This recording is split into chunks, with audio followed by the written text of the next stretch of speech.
இடங்களில் சொற்பொழிவாற்ற சர்ச்சைக்குரிய இஸ்லாமிய மத போதகர் ஜாகிர் நாயிக்கிற்கு தடை உத்தரவு எதுவும் இல்லை. உள்துறை அமைச்சர் டத்தோஷி சைஃபுடின் நசுத்தியோன் இதனை உறுதிப்படுத்தியுள்ளார். 2019 ஆண்டில் அவருக்கு தற்காலிக தடை விதிக்கப்பட்டது உண்மைதான். ஆனால் அது இப்போது அமலில் இல்லை என அவர் கூறினார்.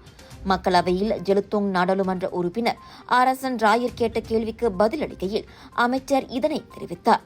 தேசிய பாதுகாப்பு காரணங்கள் மற்றும் இன நல்லிணக்கத்தை பாதுகாப்பதற்காக 2019 ஆண்டு ஜாகிர் நாயிக்கிற்கு அந்த தற்காலிக தடை உத்தரவு பிறப்பிக்கப்பட்டிருந்தது.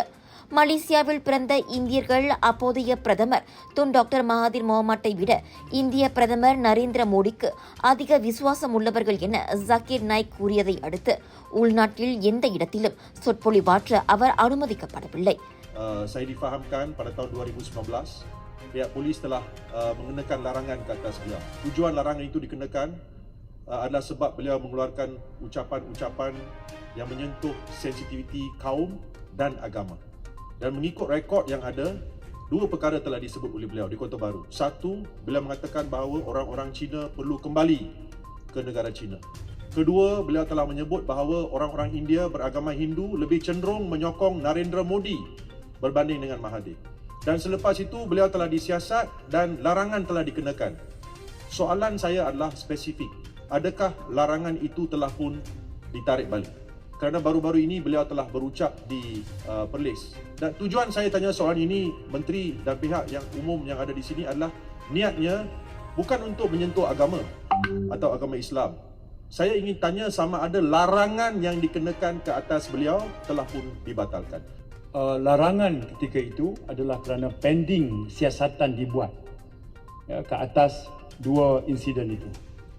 2019 itu ketika siasatan dibuka dan siasatan dijalankan, dalam tempoh itu larangan bercamah dikenakan pada tahun berkenaan. Untuk itu saya semak balik sekarang. Sekarang tidak ada lagi larangan itu. Sebab dia merujuk hanya kepada tempoh siasatan terhadap dua kenyataan yang dikeluarkan dalam ucapan kata saya di Kota Baru dan di Perlis.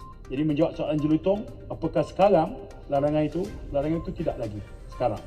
இந்நிலையில் பண மோசடி வழக்கில் இந்தியாவில் முன்னர் தேடப்பட்ட மும்பையைச் சேர்ந்த மத போதகரான ஜாகிர் கடந்த மாதம் பர்லிஸில் ஒரு மாநாட்டில் உரையாற்றியதாக கூறப்படுகிறது. அதனை சுட்டிக்காட்டிய ராயர் மக்களவையில் கேள்வி எழுப்பியிருந்தார். மலேசியாவில் பிரச்சனையை ஏற்படுத்துவதை தவிர்க்கும் வரை ஜாகிர் நாயிக்கை இந்தியாவுக்கு நாடு கடத்துவது குறித்து பரிசீலிக்கப் போவதில்லை என கடந்த ஆகஸ்ட் மாதம் பிரதமர் டத்தோஷி அன்வார் இப்ராஹிம் கூறியிருந்ததும் குறிப்பிடத்தக்கது.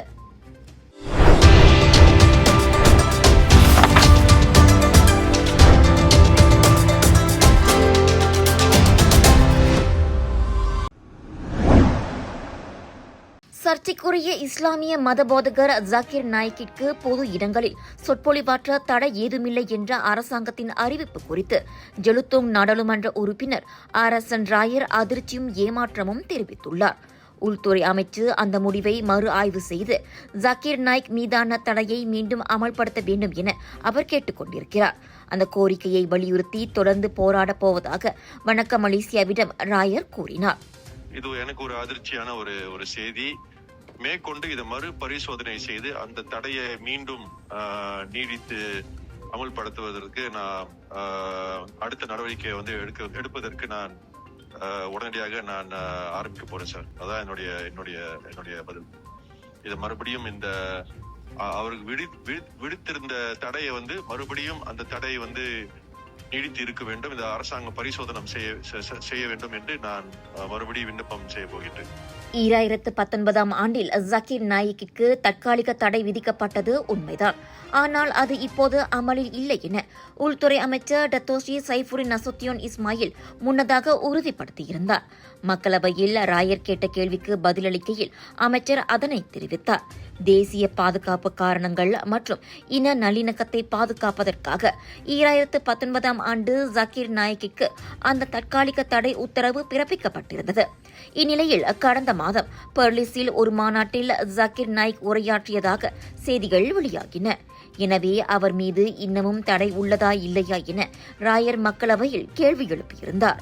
உங்கள் சிறந்த ஆரோக்கியத்திற்கு அளவான எண்ணெயுடன் சிறந்த முறையில் தயாரிக்கப்பட்ட சைவம் அசைவத்திற்கும் பொருந்தும் சூப்பர் ஊறுகாய், பச்சை கொடி சிவப்பு மீன் சின்னம் கொண்ட ஸ்ரீ மீனாட்சி ஊறுகாய்.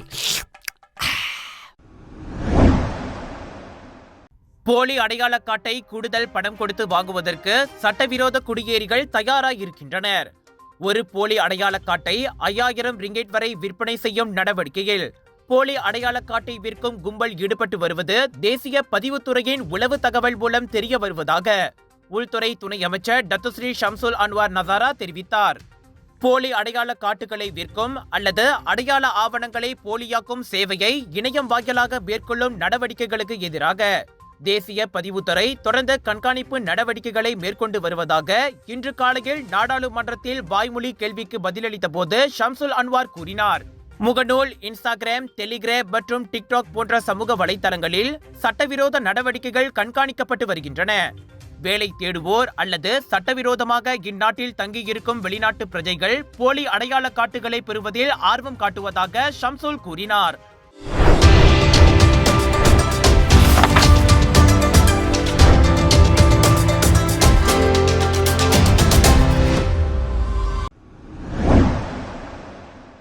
MRSM எனப்படும் மாரா அறிவியல் இளநிலை கல்லூரியில் பூமிபுத்ரா அல்லாத மாணவர்களுக்கான 10 விழுக்காடு இடஒதுக்கீடு குறைக்கப்படாது.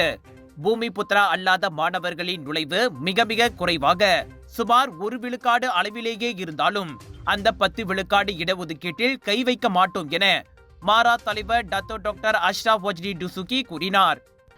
இன்று நேற்றல்ல, அந்த இடஒதுக்கீடு தொடங்கிய காலத்தில் இருந்தே இதே நிலைமைதான் என்றாலும் பூமிபுத்ரா அல்லாத மாணவர்களை மாரா எப்போதும் வரவேற்பதாக அவர் கூறினார்.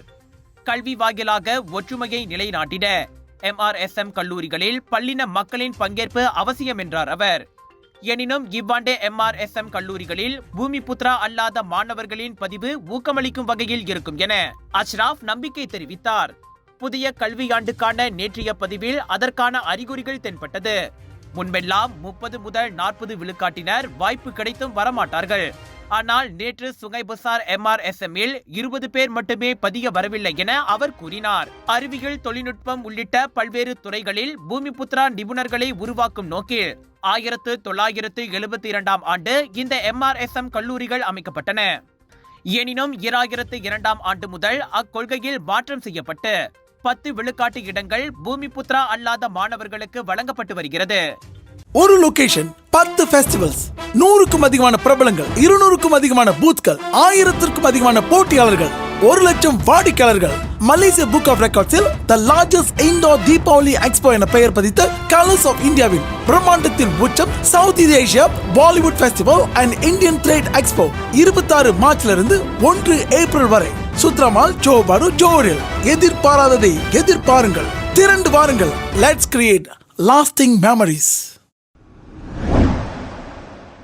2024ஆம் ஆண்டு ஜனவரி 1ஆம் தேதி முதல் இவ்வாண்டு பிப்ரவரி 7ஆம் தேதி வரையிலான காலகட்டத்தில் சுற்றுச்சூழல் துறையுடன் இணைந்து நாடு முழுவதும் சட்டவிரோத மீன்கழிவு செயலாக்க நடவடிக்கைகளை தடுத்துள்ள போலீசார் 3.8 பில்லியன் ரிங்கெட் மதிப்புள்ள பொருட்களை பறிமுதல் செய்தனர்.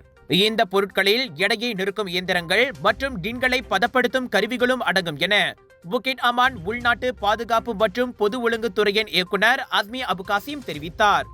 இந்த நிகழ்வில் சுற்றுச்சூழல் துறையின் தலைமை இயக்குனர் வான் அப்துல் லத்தீப் வான் ஜஃபார் கலந்து கொண்டார். பொது நடவடிக்கை படை, வனவிலங்கு குற்றவியல் துறை, மெரின் போலீஸ் மற்றும் கூட்டரசு சேமப்படை பிரிவு ஆகிய தரப்பினரை உள்ளடக்கிய நடவடிக்கையின் போது 90 குற்ற செயல் சம்பவங்கள் தொடர்பில் 538 பேர் கைது செய்யப்பட்டனர். அவர்கள் 2 முதல் 60 வயதுக்கும் இடைப்பட்டவர்களும் அடங்குவர் என இன்று புக்கிட் அமானில் நடைபெற்ற செய்தியாளர் கூட்டத்தில் அஸ்மி தெரிவித்தார். மீன் கழிவுகளில் தங்கம், வெள்ளி, தாமிரம், பிளேத்தினம் மற்றும் பெலேட்டியம் போன்ற விலை மதிப்பெற்ற உலோகங்கள் உள்ளன. அவை அதிக மறுசுழற்சி மதிப்பை கொண்டுள்ளன. இவை இரும்பு, தகரம், தாமிரம் ஆகியவற்றால் பதப்படுத்தப்பட்டு வெளிநாடுகளுக்கு ஏற்றுமதி செய்யப்படுவதாக அவர் கூறினார். எங்க வீட்ல எல்லாரும் தினமும் காலையில ரெயின் ஆயில் வெர்ஜின் கோகனட் ஆயில குடிக்கிறோம். நீங்களும் தினமும் ரெயின் ஆயில் வெர்ஜின் கோகனட் ஆயில குடிங்க. எப்பவுமே புத்துணர்ச்சியோட இருங்க. ஒவ்வொரு பொழுதும் ரெயின் ஆயிலுடன் தொடங்குங்கள். சுங்கைபுலோ சிறைச்சாலை காவலர்களால் தாக்கப்பட்டதாக கூறப்படும் அனைத்து சொஸ்மா கைதிகளையும் உடனடியாக மருத்துவமனைக்கு அனுப்பி சிகிச்சை அளிக்குமாறு கில்லான் உயர்நீதிமன்றம் உத்தரவிட்டுள்ளது. அதே சமயம் முறைப்படி விசாரணை நடைபெற ஏதுவாக போலீசில் புகார் செய்யுமாறும் அக்கைதிகளை நீதிபதி அறிவுறுத்தினார். பாதிக்கப்பட்ட 32 சொஸ்மா கைதிகளை இன்று தனியாக சந்தித்து உண்மை நிலவரங்களை கேட்டறிந்த பிறகு நீதிபதி நொர்லிசா ஒத்மான் அவ்வுத்தரவுகளை வழங்கினார். அதன்போது எப்படி தாங்கள் தாக்கப்பட்டோம், உடலில் எந்த பகுதியில் காயம் ஏற்பட்டது, யாரெல்லாம் தாக்கினார்கள் என்பன போன்ற விவரங்களை வாய்மொழியாக தனது கட்சிக்காரர்கள் வழங்கியதாக 15 சொஸ்மா கைதிகளின் வழக்கறிஞரான தி ஹர்பால் சிங் கூறினார். அந்த 32 பேரில் 25 கைதிகள் சிறை காவலர்களால் தாக்கப்பட்டிருப்பதாக நம்பப்படுவதாக அவர் கூறினார். இவ்வேளையில் போலீசில் புகார் செய்வதற்காக அக்கைதிகள் போலீஸ் நிலையங்களுக்கு கூட்டி செல்லப்படுவது சந்தேகமே என சக வழக்கறிஞரான ராஜேஷ் நாகராஜன் FMT-யிடம் கூறினார். மிதிக்கப்பட்டு, உதைக்கப்பட்டு, குத்தப்பட்டு உடலின் பல்வேறு பகுதிகளில் மீண்டும் மீண்டும் தடியால் அடிக்கப்பட்டதாக அக்கைதிகள் நீதிபதியிடம் வாக்குமூலம் அளித்துள்ளனர். உண்ணாவிரதம் இருந்த ஒரே காரணத்திற்காக அவர்கள் அப்படி அடித்து கொடுமைப்படுத்தக்கூடாது என FMT-யிடம் ராஜேஷ் கூறினார்.